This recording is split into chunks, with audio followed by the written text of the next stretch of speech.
kababayan, saan man panig kayo ng daigdig naron. Dito na naman tayo sa another episode ng ating vlogs, Badong Aratilis po. Pag-uusapan natin ngayon, ito po, no?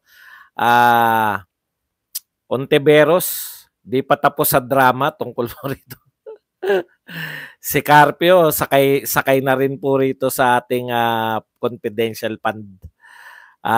Ngayon po, ang pinupunteriya naman nila ay confidential fund naman sa Davao City. Kaya ano no, gusto po nilang itodo na. Okay.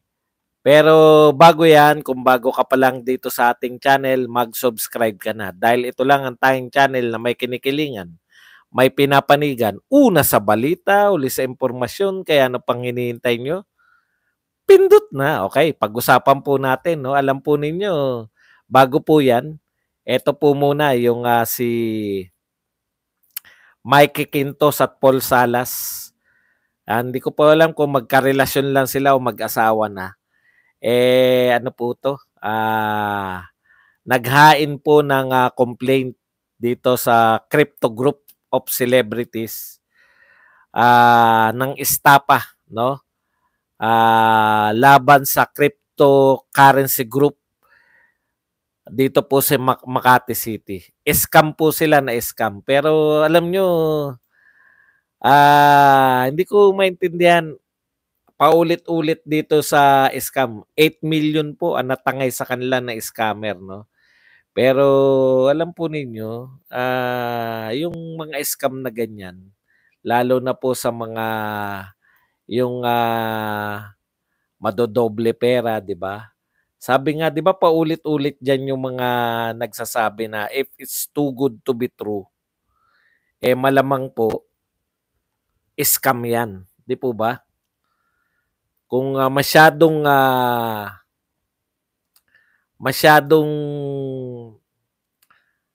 hindi kasi ang pangako sa kanila yung una pa lang 5% ng pera mo buwan-buwan.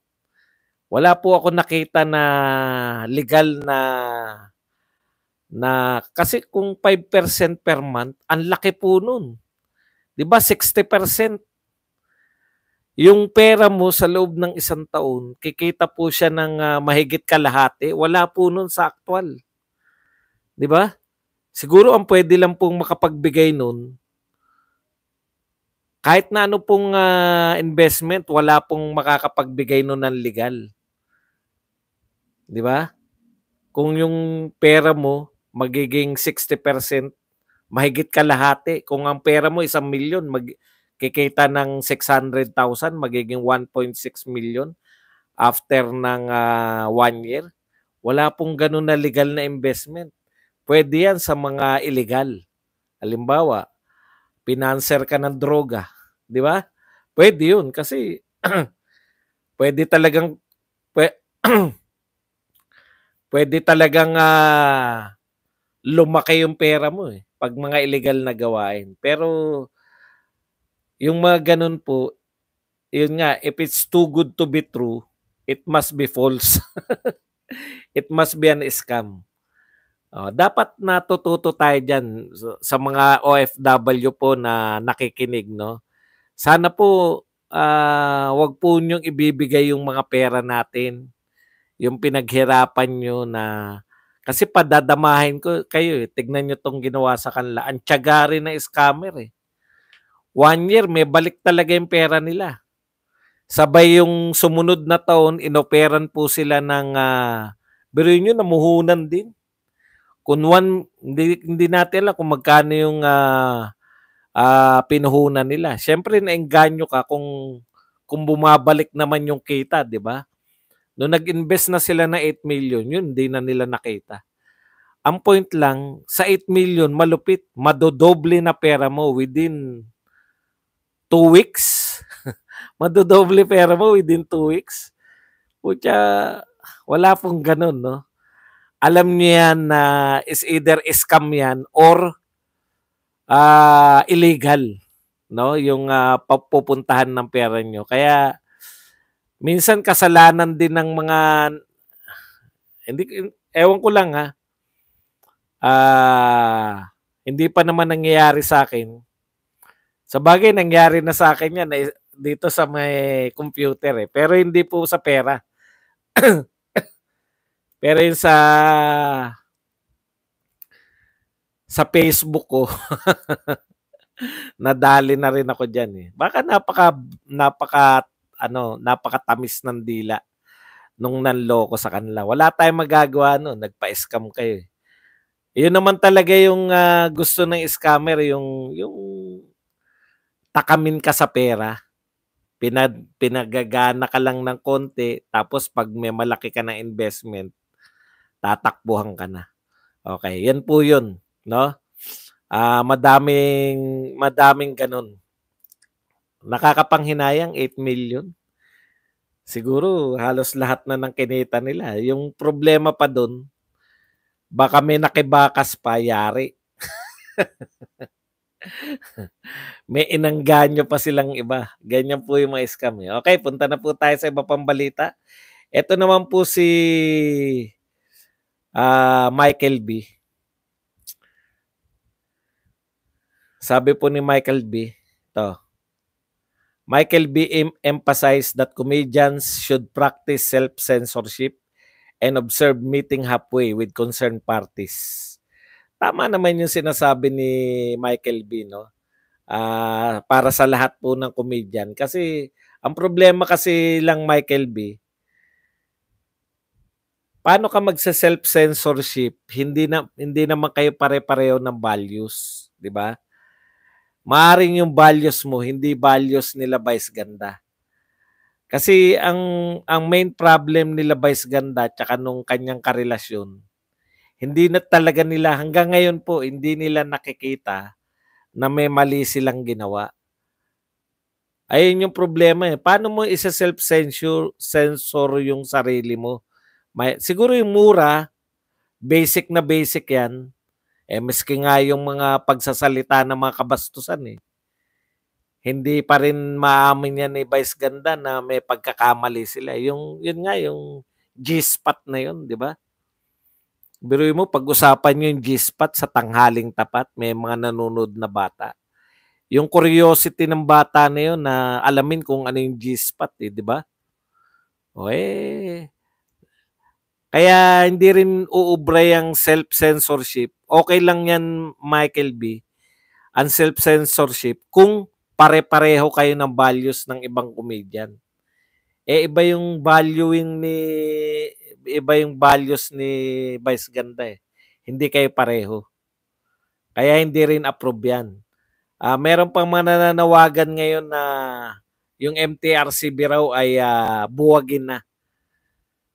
No? Sayang lang daw yung budget na binibigay ng pamahalaan, pwede naman daw mag-exist yung mga television station na walang MTRCB.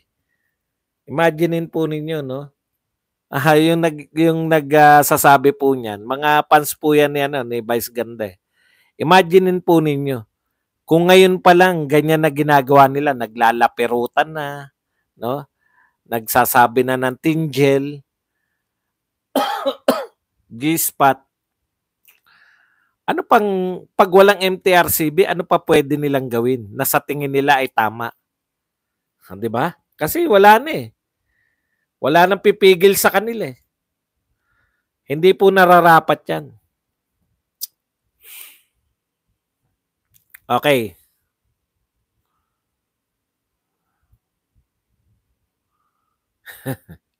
Punta na po tayo rito sa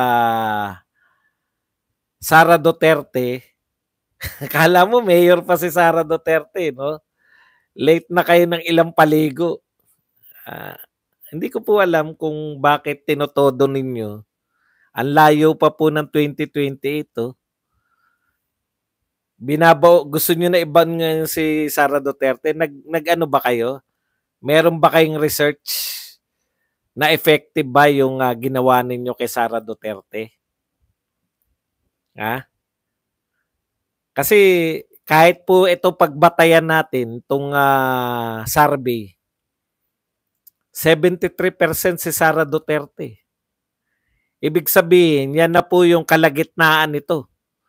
Nasa gitna tayo ng kontrobersya na binabanatan nyo yung confidential fund ni Sara Duterte, still 73% pa rin. Pwede nyo sabihin na bumaba. Bumaba mula saan? Mula sa napakataas na 80 plus something % ng approval rating. Ibig sabihin, naniniwala ba ako na naapektuhan nitong paninira na to si VP Sara Duterte? Opo. Kaya nga bumaba eh. Pero yan na yun. Kasi eto yung height etong September na to, yung ginawa yung survey na yan, yan yung height ng paninira talaga kay Sara Duterte. So yan lang yung inabot ninyo. Nasiraan nyo si Sara Duterte, still 73% pa rin. Ngayon, kung sisiraan nyo po siya, katulad ng ginagawa ninyo sa Davao, ay thank you na lang. Kasi wala po nakakaalam. Ako nga po hindi ko alam eh. Kung ano po yung mga ginawa sa Davao, yun nangyari. Alam ko ang Davao ay top city sa buong Pilipinas. Alam ko na maraming nagawa si VP Sara Duterte. Pero yung mga specific, ngayon po lumalabas na. Nagsasalita yung mga taga Davao eh. Kino-question nyo yung confidential fund sa Davao, samantalang naging insurgency free yung Davao. Hindi lang yung Davao, yun pati yung Davao region. Naging insurgent free siya yung lugar na yun. At dahil yan sa confidential fund. So, sumobra, alam niyo yun, yung nasobrahan sila sa kababanat na nare-realize ng mga Pilipino ngayon na ang laking tulong pala ng confidential fund sa pagtahimik o pagiging pagtahimik ng Davao. Pagkawala ng mga rebelde sa Davao. Okay. Isa-isahin natin yung sinasabi rito, nag-guess. Siyempre, hahanap ng guess yan si Christian Esguerra na antay dyan sa confidential fund. Wala nang mas magaling pang guess sa batas si Esguerra kundi si Carpio. Ano po yung mga sinabi ni Carpio? Sinabi niya po bang illegal yung confidential fund? Hindi po. Ano lang ang sinabi ni Carpio? Ang sinabi ni Carpio, kung may confidential fund, hindi niya nga siguro yun yung gustong marinig ni Christian Esguerra na sabihin ni Carpio na bawal magkaroon ng confidential fund. Justice ng Supreme Court at kalaban niya ng mga nakaupo sa pamahalaan. Sinabi ba ni Carpio na bawal ang confidential fund? Hindi. Ang sinasabi lang ni Carpio, may karapatan ang mamamayan na malaman kung saan ginamit ang confidential fund. May karapatan naman po talaga eh. Di ba? Kaya nga nagsasubmit yung mga gumastos ng confidential fund. Hindi po totoo na hindi po pinapaliwanag. Hindi nyo lang naintindihan. Paulit-ulit na tayo, 10 gagamitin ng confidential fund laban sa inyo. Castro at Makabayan Black. Di ba? Dinirekta na sila ni VP Sara Duterte. Bakit ganun katindi yung pagsasabi ni Sara Duterte nun? Prior sa kanyang pagiging mayor ng Davao, yun po yung ginamit niya para tumahimik yung Davao. No? Yun po yung ginamit niya para yung Davao City ay maging insurgent free. Kaya alam niya yung sinasabi niya na gagamitin niya to yung confidential fund para sa Davao. Para maging insurgent free yung buong Pilipinas. Di ba? Dito naman sa DepEd, gagamitin naman niya para hindi makapag-recruit yung mga recruiter ng mga estudyante. Ang linaw po nun eh. Sila lang hindi ngayon kung yung gusto nila, paano aktual na ginamit yung 125, merong guidelines na sinusunod. Nagpasa po ba? Sumunod ba yung Vice President? Sumunod naman, merong guidelines. Sumunod po sa guidelines, nagpasa po, nagbigay po, no? Binigyan na Ngayon ito sinagot ni ang sinasagot ni Ontiveros panlito lang Ang sinasagot niya, bakit kasi kino-question siya, no? Bakit pinupuntirya lang si VP Sara Duterte?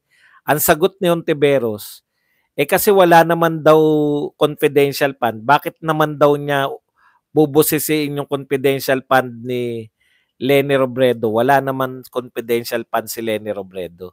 Correct. Tama yun. Pero bago si Robredo, eto nga yung hamon ko sa inyo Bago si Robredo, lahat ng Vice President may confidential fund. At bago si Robredo, senador ka na. Di ba? 2016 ka, kung hindi ako nagkakamali. 2016 ka naging senador. Sino ba ang Vice President noong 2016? Hindi 2016 ba siya naging senador? Tapos before yan, naging ka pa. Alam ko 2 beses na siya naging senador, di ba? Before 2016, ano yung takbo niya? Yung si Pinoy, di ba? Yung kay Pinoy. 2016 kasi si Duterte. Pero senador ka na nung naging presidente si Duterte. Kasabay niya ba si Duterte? Hindi ko ma pero before niyan, akbayan representative ka na. Bakit hindi mo binanatan yung mga naunang vice president kung talagang masama yung confidential fund? Hindi si Leni. Kasi si Leni nga, wala nga ngayon, eto, binabanatan nyo naman. Bakit hindi nyo binabanatan yung ibang mayor? May confidential fund rin pala yung ibang mga mayor. Bakit tanging si VP Sara lang at ang binanat nyo sa kanya, yung mayor pa siya ng Davao? Bakit yung mga mayor ngayon, eto kung totoo kayong concern dyan sa, concern sa sinasabi nyo na, kasi yung sinasabi na ni Bato, bakit si Sara Duterte lang binabanatan nyo? May confidential fund pala lahat ng mayor, halos lahat ng mayor. Bakit wala kaming ibang naririnig na mayor? Yung mga mayor ngayon, bakit ayaw mong banatan, Risa Ontiveros? Kasi hindi mo na magiging kakampiyan. Politics is addition, di ba? Wala ka na mahihikayat pag binanatan mo.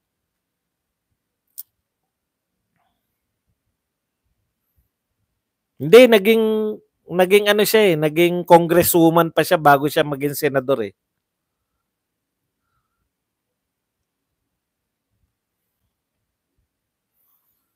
Tanong natin, minamasama nyo, isa lang bang mayor sa Pilipinas? Tanong ko po, isa lang po ba ang mayor sa buong Pilipinas? Bakit na sinisingle out ninyo ngayon yung confidential fund ng Davao City? Wala po bang kasi kinumpara ng Rappler Ang laki raw kumpara sa Maynila, Quezon City, Makati. Pag Quezon City, Manila, tsaka Makati, hindi bawal mag-confidential fund. Pero dahil si Sara Duterte, mayor ng Davao, bawal lang Davao magkaroon ng confidential fund. Lahat ng mayor, hindi ko alam kung may governor din. Lahat ng governor pwede mag-confidential fund maliban sa Davao. Magtapatan na tayo. Ang tagal na po niyan. May nakita na ba kayong nilabag si Sara Duterte? Ito yung hamon ni Bato.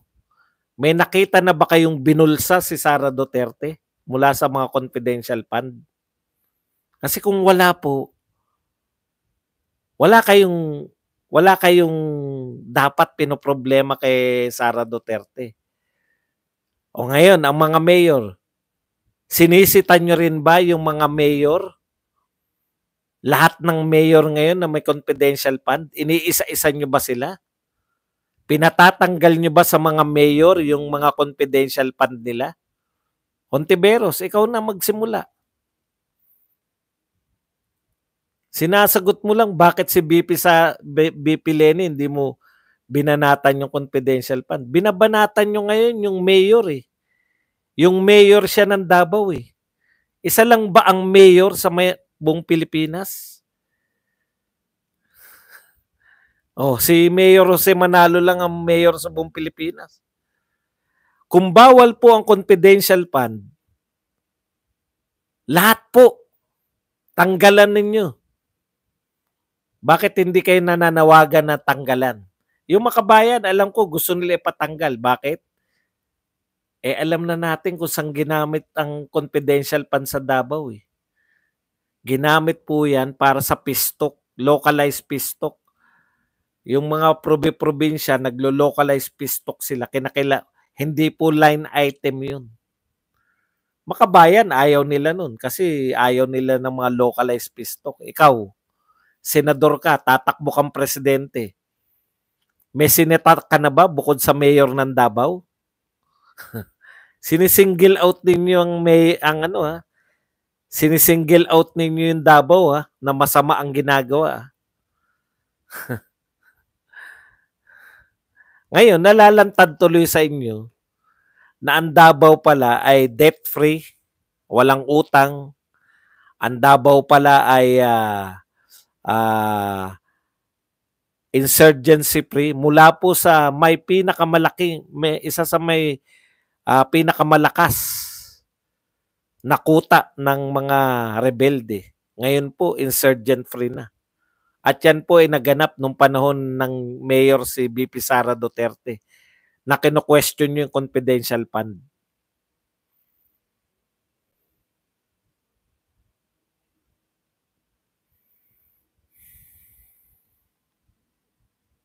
Hindi po siya magta-third term. Ano po yan siya po ay ang tawag dyan kay Hontiveros. Tatakbo siya mas mataas na. Okay. Teka, tignan ko lang ang kodigo natin kung meron pa tayong tatalakayin Oy, ito pala hamon ko kay Esguerra. Total mainit na mainit ka dyan eh. Esguerra, gines mo si di ba? Si Justice Carpio. Sabi ni Justice Carpio, may karapatan yung mamamayan na manghingi ng kopya at busisiin yung confidential fund. Kasi ginawa na yan ni Chis eh. Di ba? Ginawa na yan ni Chis. Humihingi siya ng kopya kay POA. Anong sinabi ni POA? Yung USEC ng DepEd. Ay, hindi po namin kayo mabibigyan kasi wala po yun sa guidelines. Pero sinasabi ni Carpio, pwede raw yun. Total, bago kayo manlinlang, hindi ko rin alam, hindi naman ako abogado eh. Pero abogado yun si POA, abogado yun si Chis Escudero. Nung sinabi po ni POA, ni USEC POA na susunod kami sa guidelines ng COA. Huwag kayo malito sa POA at saka COA. Guidelines ng COA, susunod lang kami. Hindi na po nag-insist si Chis Escudero kasi abogado siya eh. Ngayon, abogado rin si Carpio.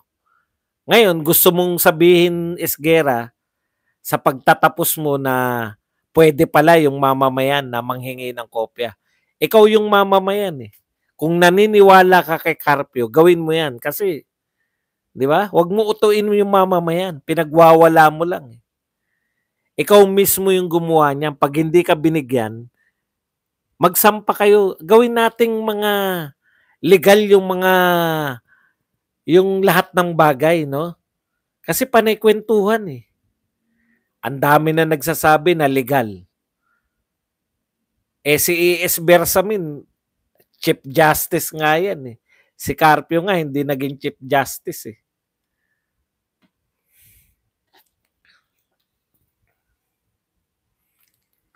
Okay. Patunayan nyo na naniniwala kayo sa mga guest nyo. Di ba? Inuudyo ka ni Carpio na manghingi ng kopya eh. Sinabi na nga ni POA na sumusunod sila sa COA. Ang bibigyan lang ng kopya ng confidential fund report, 4 lang eh. Presidente, Senate President, House Speaker, at saka COA. Eh, sabi ni Carpio raw, o di ikaw manghingi, Esguerra. Total, bilib na bilib ka kay Carpio. Tignan natin kung tama yung sinabi ni Carpio. Pangit kasi, alam nyo, sa totoo lang ngayon, haka-haka versus haka-haka tayo eh. Panay lang tayo haka-haka eh. Katulad nitong isang tanga rito. Pasensya na sa word pero matatangahan talaga kayo eh. Pag binasa ko. Ito sinabi ni Peter Villadolid. Yung meron pong 460 million. Ganito po nila. Ito po, wala pong problema rito yung may malaking pondo sa confidential fund. Pero yung mga reaction nila ganito. Ganun ba? Akala ko ba galit sa corruption si Duterte? Bakit di kinasuhan? Hindi raw kinasuhan ni Duterte yung anak niya. Bakit naman kakasuhan? May mali ba sa confidential fund? Maghanap kayo na ruling ng Supreme Court. Taga Supreme Court yun si Carpio. Wala nang binabanggit na mali ang magkaroon ng confidential fund. Hindi po sinabi. Ulitin ko lang ha. Wala pong sinabi si Carpio na mali ang confidential fund. Ang sinasabi niya, no, pwede kayong manghingi ng kopya. Eh di subukan nyo para, di ba, pag dininay kayo, sabihin nyo kay Carpio. Kasi dapat tinitest na natin yung mga lahat ng haka-haka eh. Panay haka-haka pa rin tayo hanggang ngayon. Pero isa lang po ang malinaw, wala pong illegal sa confidential fund. Kaya po noong araw, lahat ng Vice President at sa local government unit, mga mayor pala, may mga confidential fund. Hindi po natin nalalaman yan. Ngayon, kung pinasasama ninyo yung confidential fund, yari kayo sa mga mayor. At sa mga governor, malamang meron din yung mga governor.